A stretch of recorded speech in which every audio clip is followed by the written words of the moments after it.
মা, ওরা ভালো আছে এটা ভেবেই খুশি থাকো। তুই ঠিকই বলেছিস বাবা।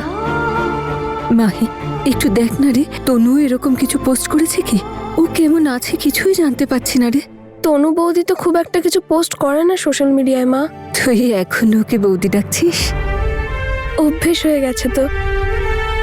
আর এমনিতেও আমার কাছে তো সারা জীবন আমার তনু বৌদি হয়েই থাকবে। তুই যখন ওকে বৌদি বলে ডাকিস, তোর বাবার মতো আমারও একটা আশা জাগে জানিস।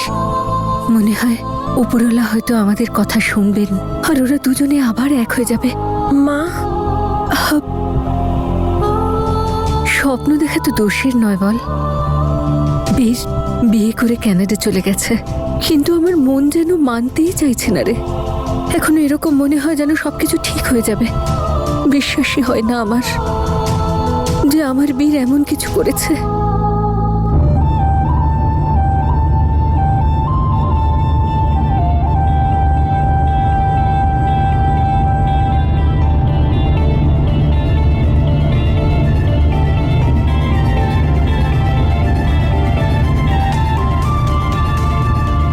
হয়তো সবার ভালো থাকার জন্য এটাই ঠিক।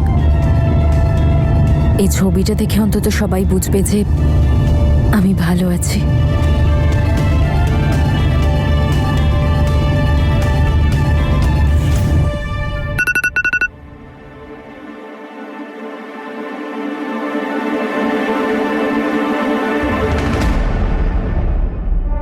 বাহারে তনু, তাহলে তুইও আমার ট্রিকগুলো শিখে গেছিস। যা, কোনো ব্যাপার না, এত আনন্দ পাবার কিচ্ছু হয়নি। কারণ আমি খুব তাড়াতাড়ি খোঁজ নিয়ে নেব যে তুই আর তোর ওই নকল ফিয়ন্সে কোথায় লুকিয়ে বসে আছে। আগে তো আমাকে এটাই জানতে হবে যে তোরা সবাই আছিস কোথায়। তারপর আমি প্ল্যান করব যে প্রতিশোধ কিভাবে নিতে হবে। মায়ের হাতে খাবার খেয়ে নে।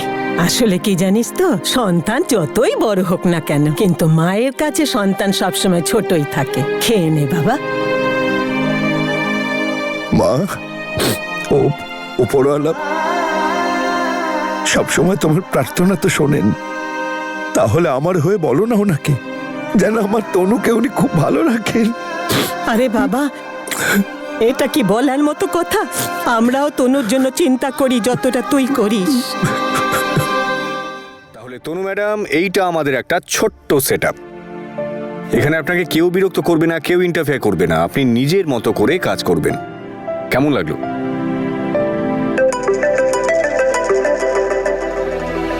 হ্যাঁ বলুন।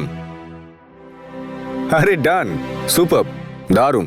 ওকে, তো বলুন। Thank you so much Angad. আমি কাল থেকেই কাজ শুরু করে দিই? কাল থেকে না, 1-2 দিন একটু ওয়েট করতে হবে। আমাদের এক জায়গায় যেতে হবে। কোথায়? চাঁদে যেতে হবে না, এখানে কাছে একজন ভদ্রমহিলার সঙ্গে দেখা করতে হবে। নিউ কোলাবোরেশন, আপনার কাজের ব্যাপার, আপনার তো ভালোই লাগবে। কিন্তু কোথায় যেতে হবে? গুরুদাসপুর।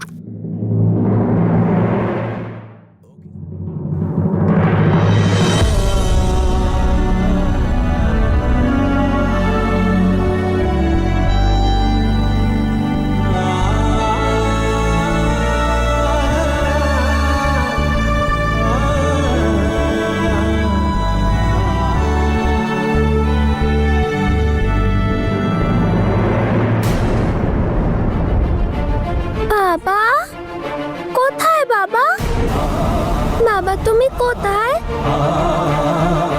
বাবা, বাবা তুমি কি বাইরে দাঁড়িয়ে আছো? বাবা,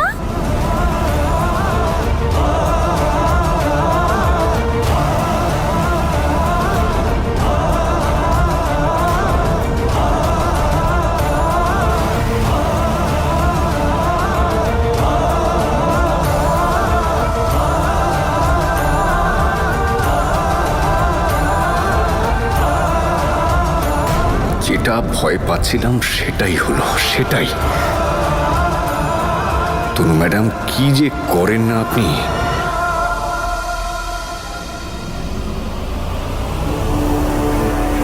এই তাড়াতাড়ি কর, আর যা টাকা পয়সা আছে সব এই ব্যাগের মধ্যে ভরে দে, তাড়াতাড়ি। এই সর বলছি, চল। এই নরবিন একদম বলে দিচ্ছি।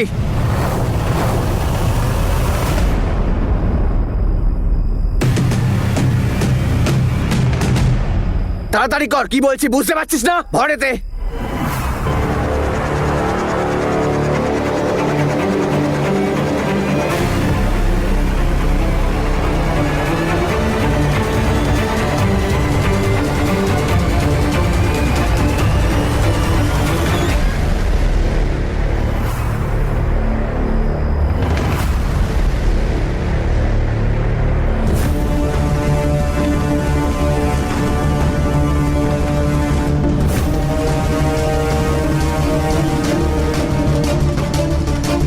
কেউ যদি পুলিশকে ফোন করার চেষ্টা করে তাহলে কিন্তু খুব খারাপ হবে।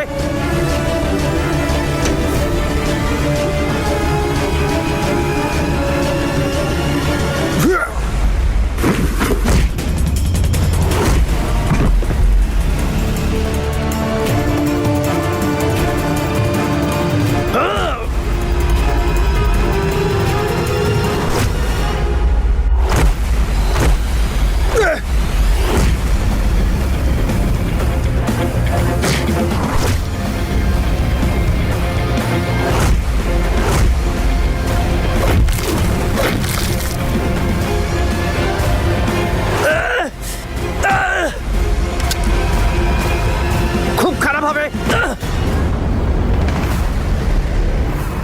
ছাড়োকে, তাহলে কিন্তু গুলি করে দেবো।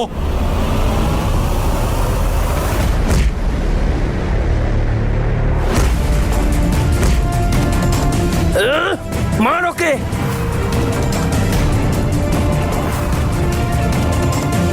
আরে গুলিটা চালা।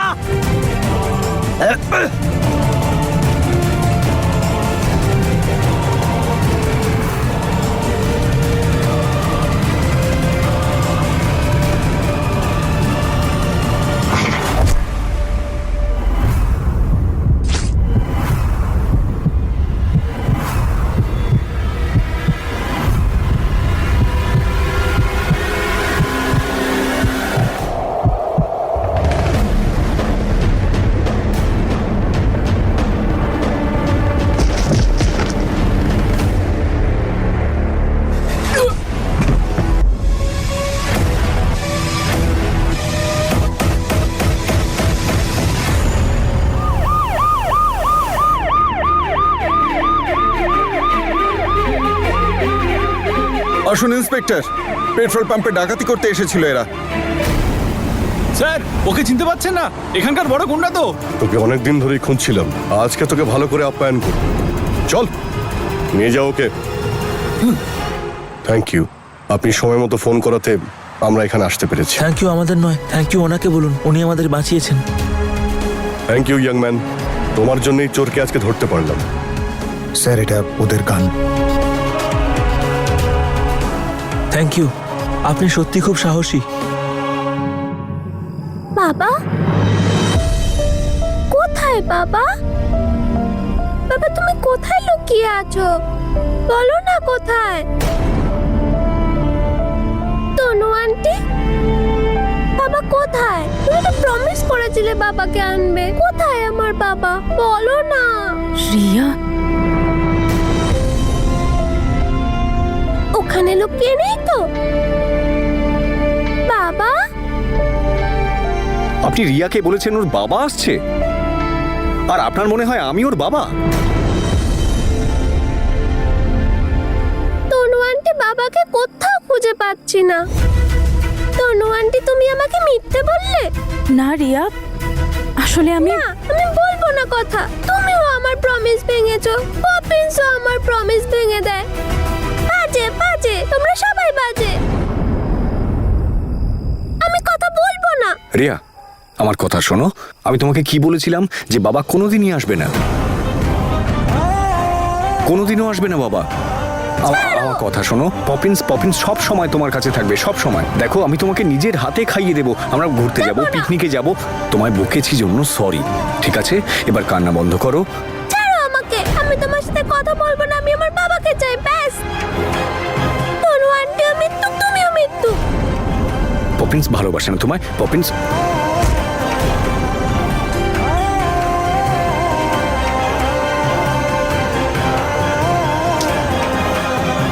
তনু ম্যাডাম। রিয়া,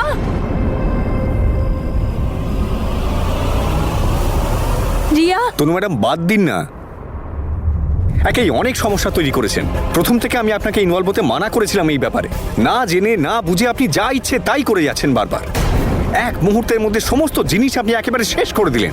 কত মাস পরে আমি ওকে একটু সুস্থ করেছি, স্টেবল করেছি, আর আপনি প্রমিস করে দিলেন, মিথ্যে প্রমিস, যে আপনি ওর বাবাকে নিয়ে আসবেন। কোত্থেকে নিয়ে আসবেন ওর বাবাকে শুনি? Angad, I am so sorry.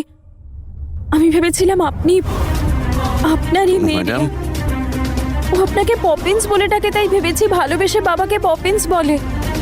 আমি সত্যি জানতাম না। ইনফ্যাক্ট আমি তো এটাই ভাবছিলাম আপনার ওয়াইফ কোথায়, বা আপনার এক্স ওয়াইফ। আমি এই ব্যাপারে আরে আমার আজ অবধি বিয়ে পর্যন্ত হয়নি। যদি হয়ে থাকতো তাহলে তো বলতাম আপনাকে।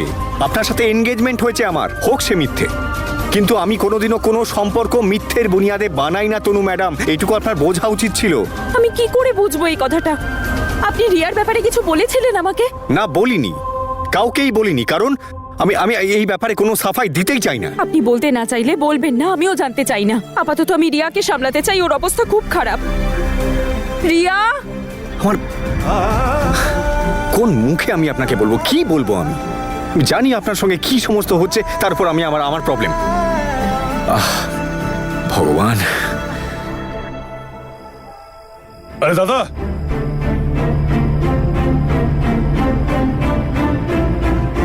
থ্যাংক ইউ দাদা। তুমি যদি না থাকতে তাহলে আজ আমরা থাকতাম না। তুমি আমাদের সবার প্রাণ বাঁচিয়েছো। তুমি তো ওপরওয়ালার দূত। আমি কোনো ওপরওয়ালার দূত নই। আমি তো মানুষটাও ঠিকঠাক হতে পারিনি, দূত হওয়া দূরের কথা। তুমি যাই বলো দাদা, তোমার মতো মানুষ কিন্তু আজকাল খুব কমই আছে। আমি শুধু আমার দায়িত্ব পালন করছিলাম। সেটাই তো বলছি দাদা, সেটুকুই বা আজকাল কজন করে? সবাই তো শুধু পালাচ্ছে। আমিও তো পালিয়েই বেড়াচ্ছি। তুমি কার কাছ থেকে পালাচ্ছ?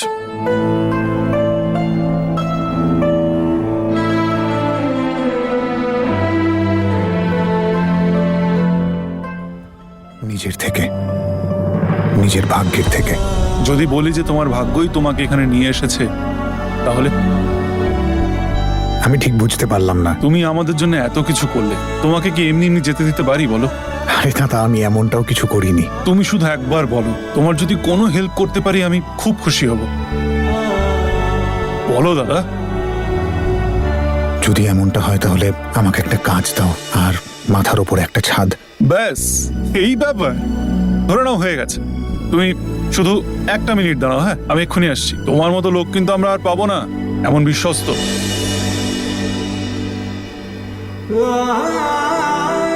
আমি কোনো ভরসা করার মতো মানুষ নই। ভরসা ভাঙার মানুষ আমি। আমি তোমাকে আমার বন্ধু ভেবেছিলাম বীর, নিজের থেকে বেশি বিশ্বাস করেছিলাম, নিজের জীবনটাও তোমার নামে সঁপে দিয়েছিলাম। আর তুমি তার পরিবর্তে কি দিলে আমায়? প্রতারণা। যার পৃথিবীর সবচেয়ে বেশি ভালোবাসা পাওয়ার কথা ছিল, সবচেয়ে বেশি ভরসা পাওয়ার কথা ছিল, ওর ভরসাই ভেঙেছি আমি। কিন্তু আমি এখন খুব খুশি ও সেই ভালোবাসাটা ফেরত পেয়েছে।